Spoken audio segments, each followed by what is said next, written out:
Okay, so there's this thing in psychology called the self-fulfilling prophecy, and I can vouch for that this is true and real.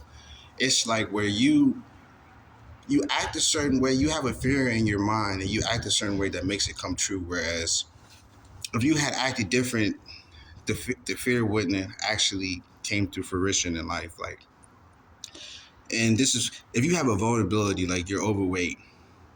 By the time you start thinking about it, ruminating about it, and being insecure about it, and thinking in your head, well, I wonder, people might probably going to notice, right?